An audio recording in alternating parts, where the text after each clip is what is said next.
Sir. Sir ఏ sir చెప్పండి. గారేనా? అవునండి. ఎలా అండి కట్ చేస్తారు? ఇంటికి వచ్చి, నా ఇంటికి వచ్చి ఎవరింటికి వచ్చి కట్ చేశారో కొంచెం ఏమైనా లెక్కల పత్రాలు ఉన్నాయా మీ దగ్గర?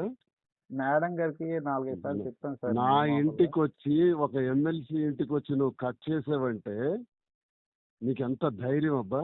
నీకు ఒక 40-50 కనెక్షన్స్ ఇస్తాను, దమ్ముంటే వెళ్ళి కట్ చేయి. ఇప్పుడు ఇస్తాను ఇమీడియట్ గా. డ్యూ పేమెంట్స్ చాలా ఉన్నాయి, ఎలక్ట్రికల్ బిల్స్ పెండింగ్ ఉన్నాయి, నేను ఇస్తాను టెక్కల్లోనే. ఎన్ని రైస్ మిల్స్ ఉన్నాయి, ఎంతమంది ఉన్నాయి, దమ్ముంటే వెళ్ళి కట్ చేయి చూస్తాను. ఎవరితో పెట్టుకుంటున్నావు నువ్వు?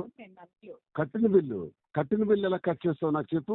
నీ మీద కన్జ్యూమర్ కోర్టుకి వేసి లాగి నీ జీవితం మొత్తం చీడ్చి పెడతాను. ఎవరితో పెట్టుకున్నావు చూపెడతాను. కట్టిన బిల్లు డి మాధురి పేరున బిల్లు కట్టుంది. నువ్వు ఏ రైట్స్ తో కట్ చేసావో నాకు చెప్పు ఇప్పుడు ఎక్స్ప్లెనేషన్. మాధురి నేను అడగలేదు సార్. ఓన్లీ ఆ అక్వరం ఉంది కదా, దువ్వాడ శ్రీనివాస్ ఇంటికి ఏదైతే ఇల్లు ఉందో ఆ ఇంటికి డి మాధురి పేరున కరెంటు బిల్లు పేమెంట్ అయిపోయి వారం రోజులు అయింది. ఏ ధైర్యం కట్ చేసావు?